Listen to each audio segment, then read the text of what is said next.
Hi guys, welcome back to my channel. My name is Beth and today I'm going to share my experience with Cytotec. Okay, let's get into this video. I hope you guys enjoy. I hope it helps you, and if you're going through a miscarriage, whatever, I just pray that you find hope, and I pray that you find strength in this very difficult time. And it breaks my heart so much that any mom would have to go through this, but if you are, just know you're not alone, and if you ever need to chat with somebody, you can always reach out to me on my Instagram, and I promise you I will chat with you. So love you guys, and I hope you enjoyed the video. I had a miscarriage a while back. I'm going to get into the whole backstory of it all and everything, but basically I went through a miscarriage. I ended up taking Cytotec to pass the baby, and I found it helpful to watch videos on YouTube to kind of like get a feel for what and everything, and they were very helpful, the few that I found, but like I said, I only found a few, so I thought it'd be helpful to put my story out there too. Okay, so my first ultrasound I went in for, I was measuring 6 weeks and a few days. There was something wrong with the machine, so they weren't able to get a clear image, and it wasn't anything wrong with me or anything, it was just the machine. They scheduled an appointment again for 2 weeks just because I was early, so they're like, we'll just give you a little bit more time, and then we'll have you come in again in 2 weeks for more pictures, because the doctor just wanted some clearer pictures. He wasn't, at that point we weren't concerned or anything, he just wanted clearer images. Anyways, so I went in for that appointment. I should have been measuring 8 weeks and a few days then, and I was only measuring 7 weeks and 2 days, and the baby's heart had stopped growing. There was still a yolk sac, there was still, you could still see the baby, but yeah, there was no heartbeat, and the baby had stopped growing a week prior. So at that point she sent me over to get my HCG levels checked, blood drawn, whatever, and to talk with a doctor. So after I did that day, they called me the next day. My numbers were really high, but I still wasn't very hopeful just because there was no heartbeat and the baby had stopped growing. If there was just no heartbeat, or if the baby hadn't stopped growing, maybe I wouldn't have, or whatever, I maybe wouldn't have been so worried. But because of that, at that point I was still not too sure what was going on, but I was pretty sure I was experiencing a miscarriage. At that point also, I just had no idea, like, there was different kinds of miscarriages. I didn't know, like, I really was very uneducated on miscarriages. I've had 3 pregnancies, all perfectly healthy, no complications, nothing. So this was a huge surprise and total shock. Also, if you hear my kids, sorry about that. Went in first on a Monday, they drew my blood. That's when I had the first blood drawn. And then they had me come in again on a Wednesday and have it drawn again, just so they had something to compare it to, because they had nothing to compare those first numbers to. So again, on Wednesday, they had it drawn, and it had dropped, I think, about 6,000 points. So obviously it was dropping. It was still super high. It was still like in, I think the second blood draw was around 120,000. So that's like really high, but obviously it's dropping. There was no heartbeat. I had another ultrasound done just to be sure. And again, still no growth. Actually, the baby had shrunk a tiny bit, and the heartbeat still was not there.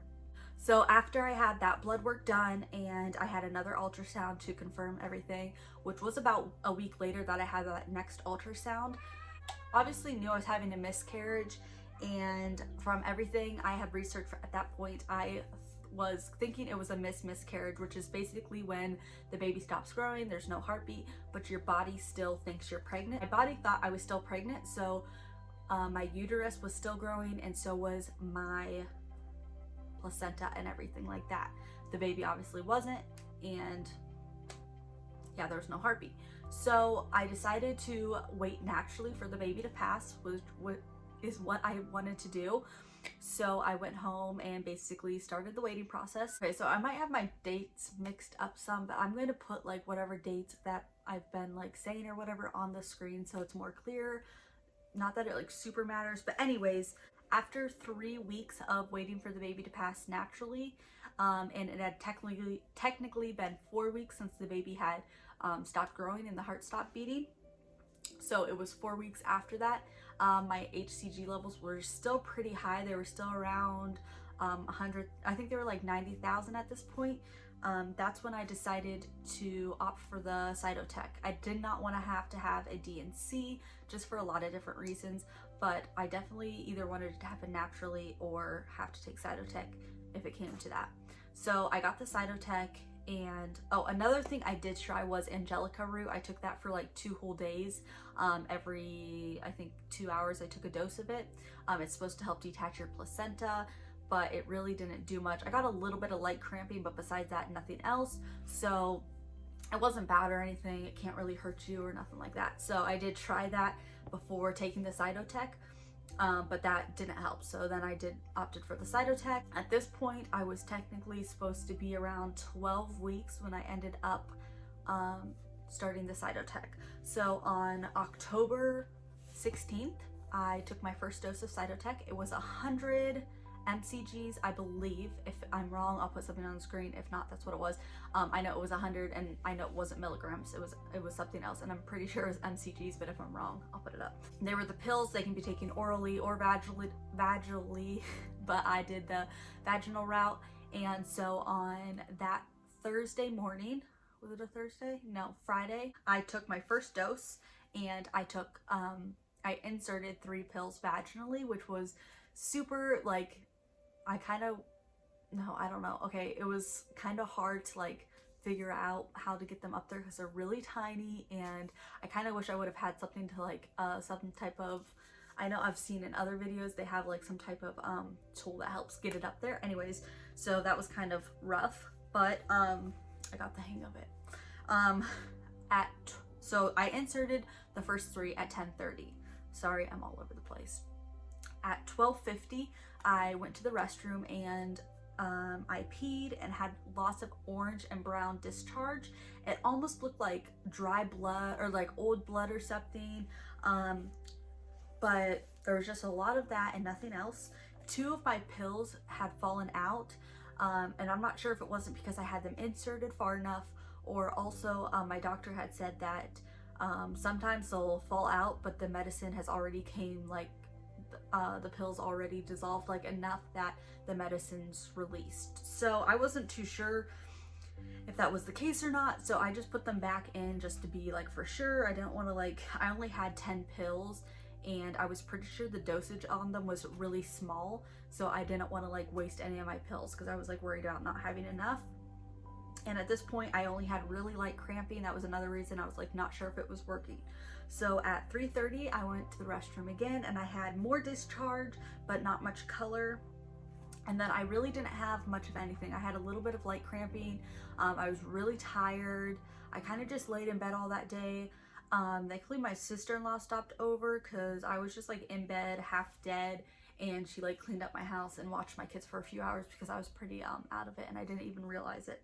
So at 8:30, I had some heavy bleeding start. All of a sudden I had a pad on, and I just like felt this like gush of blood come out of me. And sure enough, I went to the bathroom and there was blood. There was a couple like small clots, nothing crazy. I kind of knew what to expect already though, so I wasn't like super shocked or surprised by it. I knew there was going to be a lot of clots. I knew there was going to be heavy bleeding. So yeah, at 9:30 I had a lot more clots, a lot more bleeding. At 10 p.m. I had some pretty bad cramping, but my bleeding had slowed down significantly, and I kind of just given up on that day. And I was actually hoping it didn't all happen that night because I was just so tired. I was exhausted, and I knew my husband was off the next day, so it was going to be a lot easier to do it than that Saturday. So that's what I ended up doing. I just went to bed at 10 o'clock that night. At 4:30 a.m. I woke up and went to the restroom, and there was hardly any bleeding at all. Like, I'd almost completely stopped bleeding, which I was not expecting that to happen at all, but whatever. So went back to bed, woke up around 8. At 8:20 I inserted 2 more pills. Didn't have anything, little bit of light cramping, nothing like crazy, like really light menstrual cramping. So at 12:20 I inserted 2 more pills, and at 5 p.m. the cramps started. I had cramping a little bit kind of throughout the day, but nothing like crazy, nothing like really even hardly noticeable. But at 5 p.m. my cramping all of a sudden like picked up pretty significantly, and I had to take a hot shower just to kind of like, well, it just felt good. I didn't really have to, but it really felt good. It helped relieve the pain, and it was a lot easier than sitting in bed and having to get up every 20 minutes to go change a pad or whatever because I was bleeding so much. But at 5:45 there was a lot more cramping, and I was passing a lot of big clots. I had a heating pad, which was like a lifesaver because cramps were pretty rough at this point. So after I got out of the shower, it was around 6 o'clock, and at that point I went and laid in bed, and around 7, all of a sudden it hit me and I started getting really bad cramps. I hadn't taken any ibuprofen or anything like that because I wanted to be able to feel the pain and kind of feel out what my body was doing, just like in a natural birth, kind of the same thing. Like I wanted to be in tune with my body and really just like focus on what was going on and everything. So at 7 o'clock, like I said, I had really heavy cramping, like just, it got really bad, like really heavy menstrual cramping. I wouldn't really compare it to, it's like, I don't know. It wasn't like contractions you get when you're in like intense labor, but they were close to that. So they were pretty intense cramps. I remember just telling Sean like I was in so much pain all of a sudden, couldn't really get comfortable. Anyway, I sat, and I remember I was laying in bed, and all of a sudden I felt something very big come out of me, and I thought for sure that was the baby. So I went to the restroom right away, went in there. This was at 7:13. So I thought for sure that was going to be the sac and everything like that, but it was not.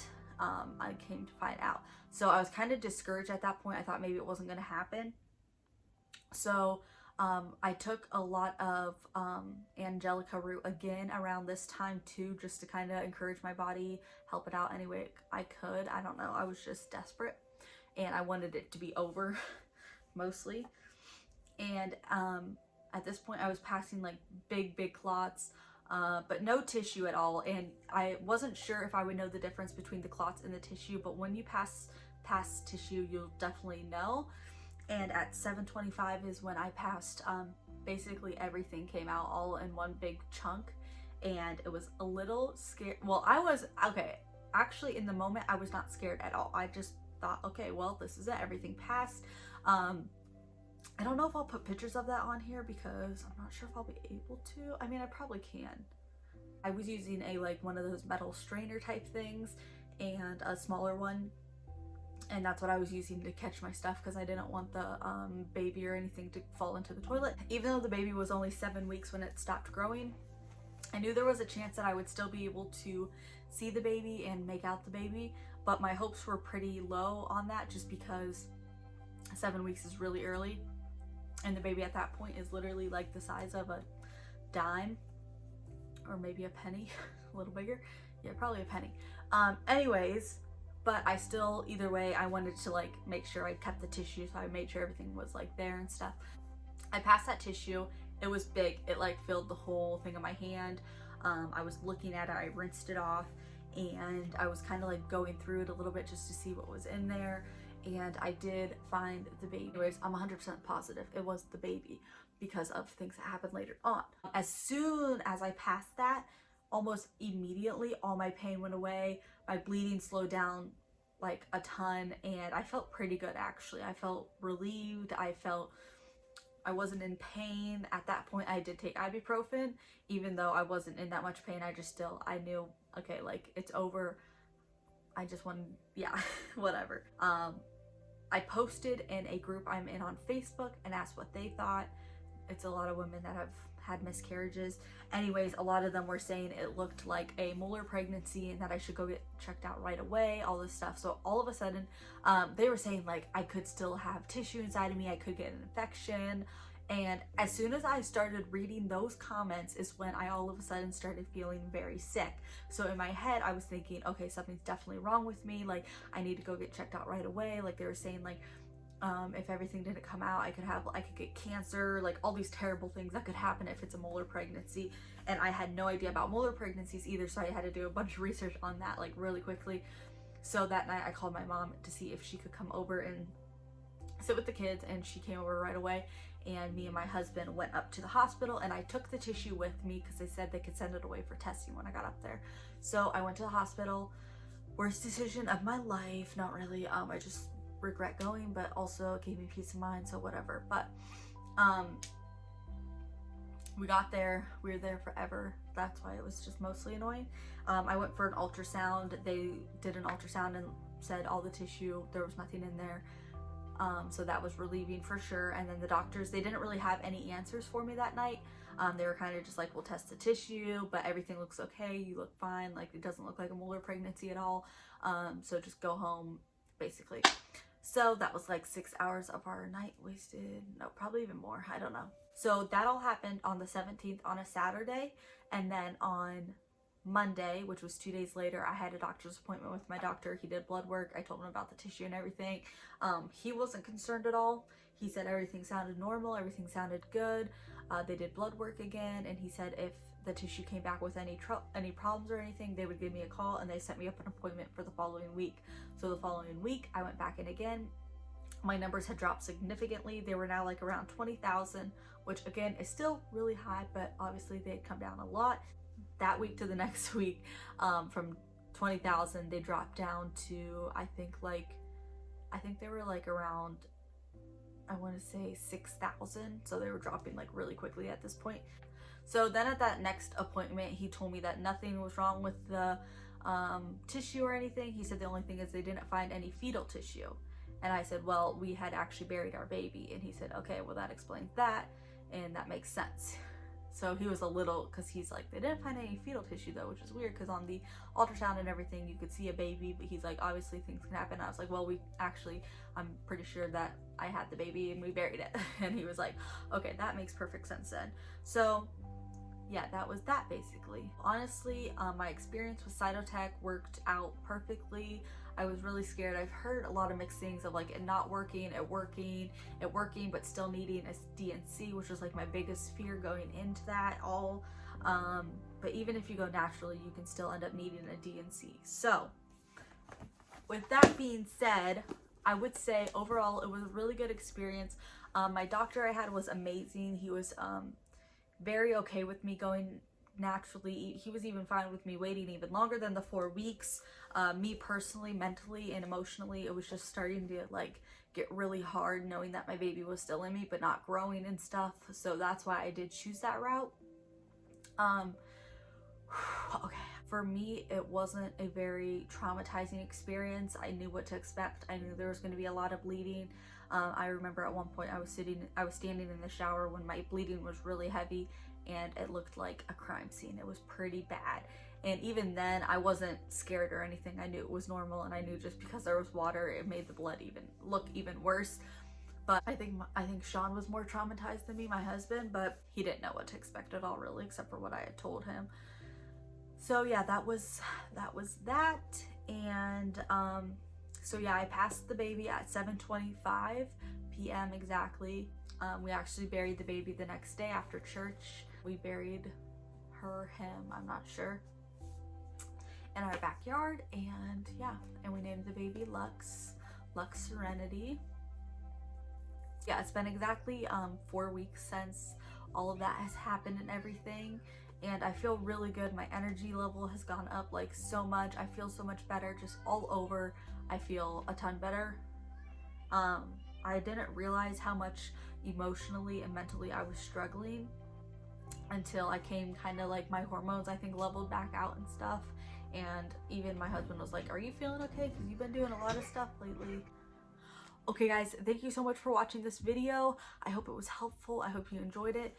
If it was helpful, feel free to give this video a thumbs up. It does help me out. And like I said, if you do have any questions or need somebody to talk to, feel free to message me on my Instagram, like I said. And that's that. Love you guys, and I'll see you in my next video. Bye now.